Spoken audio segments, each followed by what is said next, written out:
কিশোরগঞ্জের হোসেনপুরে চলতি মৌসুমে বিভিন্ন জাতের আলুর বাম্পার ফলন হয়েছে। কৃষকের মুখে আনন্দের হাসি ফুটে উঠেছে। গত বছরের তুলনায় এবছর চাষাবাদও হয়েছে বেশি। আলু উৎপাদনে বাজিমাত করেছেন উচ্চশিক্ষিত সাবেক চেয়ারম্যান সিরাজউদ্দিন। তিনি আবার 11 একর জমিতে আলু চাষ করেছেন। আনুমানিক খরচ 15 লাখ টাকা।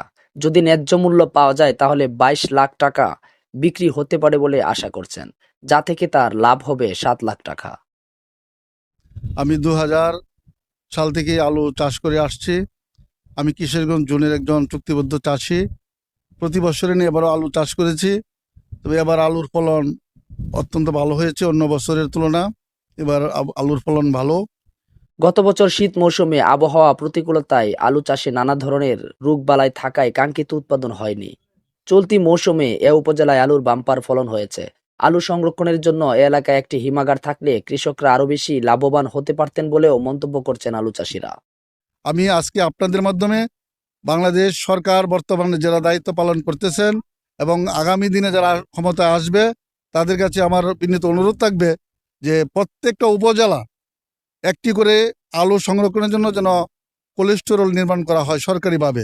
তাহলে কৃষক সমাজ তাদের উৎপাদিত আলু এবং যে পচনশীল যে দ্রব্যগুলো আছে পণ্যগুলো আছে সেগুলো যদি 6 মাস বা 7 মাস স্টোর করে রাখতে পারে তাহলে ওই আলু দিয়েই বা ওই কৃষি পণ্য দিয়েই আগামীতে বাংলাদেশের চাহিদা পূরণ করা সম্ভব। কিন্তু দেখা যাচ্ছে যে আমার হোসেনপুর একটা বিশাল এলাকা আলু চাষের জন্য, আমাদের চর বিশ্বনাথপুর সাহেবের চর, চরজামাইল, আড়াইবারের একটা অংশ, কিন্তু দেখা যাচ্ছে সেখানে হোসেনপুরের কোনো কোলেস্ট্রল নেই। আমরা এই পাখুন্দিয়া কোলেস্ট্রলে যেতে হয়। এটা আসলে আমাদের হোসেনপুরের মানুষের জন্য, হোসেনপুরের সকল চাষিদের জন্য দুঃখজনক। আমরা বারবার আবেদন করেছি, তারপরও সেই কোলেস্ট্রলের বিষয়টা আমাদের হোসেনপুর হয় নাই। শনিবার সরেজমিনে শীতলা ইউনিয়নের চর বিশ্বনাথপুর মাঠে গিয়ে দেখা যায় কাকডাকা ভোর থেকে শ্রমিকদের সাথে তপ্ত দুপুরেও আলু তোলা নিয়ে ব্যস্ত সময় পার করছেন সাবেক ইউপি চেয়ারম্যান ও উচ্চশিক্ষিত সফল চাষি সিরাজউদ্দিন। একজন উচ্চ শ্রেণীর মানুষ হয়েও চাষের সাথে যুক্ত থেকে যেন মডেল হিসেবে আগ্রহ বাড়াচ্ছেন আলু চাষিদের। আমাদের মতো যারা যুব সমাজ এবং শিক্ষিত তরুণ বেকার বা শিক্ষিত সমাজ যদি এই কৃষিতে এগিয়ে আসে, আমি মনে করি বাংলাদেশের জন্য এই কৃষিতে অনেকটা স্বাবলম্বী হওয়া সম্ভব। আমাদেরকে বাইরে থেকে কোনো খাদ্য আমদানি করতে হবে না যদি আমরা সকলেই কৃষিখাতে মনোনিবেশ করি। সিরাজউদ্দিন ছোটবেলা থেকেই সবসময় নিজেকে পরোপকারে নিয়োজিত রেখেছেন, পাশাপাশি কৃষি খাতের সাথে জড়িয়ে আছেন। জানা যায় সিরাজউদ্দিন ইউপি চেয়ারম্যান থাকা অবস্থায় মানব সেবায় একাধিকবার জেলার সেরা চেয়ারম্যান পদক পেয়েছেন। মানুষের প্রতি যেমন তার নিবিড় ভালোবাসা, স্বদেশের মাটির প্রতি রয়েছে অনবদ্য টান। তাই তো মানব সেবার পাশাপাশি তিনি বিভিন্ন রকম ফসল ফলিয়ে থাকেন। তার পাশাপাশি তিনি একজন সফল খামারিও বটে। স্থানীয়রা জানায় এত উচ্চ শিক্ষিত চেয়ারম্যান হয়েও তার মাঝে অহংকারের লেজমাত্র নেই। সবসময় হাসি খুশিতে সবার সাথে মিশে চলেন। খেটে খাওয়া মানুষের অন্তরের গভীরে তার বসবাস। একজন কৃষক হিসেবে গর্ববোধ করে সিরাজউদ্দিন বলেন, কৃষি আমার আদর্শ পেশা। সর্বমহলে সবাই জানে আমি কৃষি কাজ করে জীবিকা নির্বাহ করি।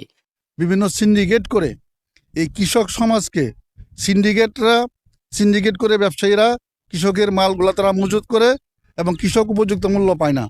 পরবর্তী সময়ে তারা সিন্ডিকেট করে দাম বৃদ্ধি করে নেয়। আমরা এই কৃষকরা অসহায়।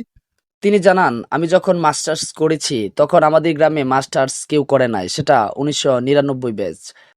আমি চিন্তা করেছি কৃষি থেকে দেশের মানুষের জন্য কিছু করা সম্ভব। টাকা দিয়ে বিক্রি করলেও দেশের উৎপাদনশীল কাজে অংশগ্রহণ করা যায়। ছোট করে শুরু করেছিলাম। আজ আমি সফল উদ্যোক্তা হিসেবে আমার প্রজেক্টে 6 মাস 12 জন শ্রমিক নিয়মিত কাজ করে।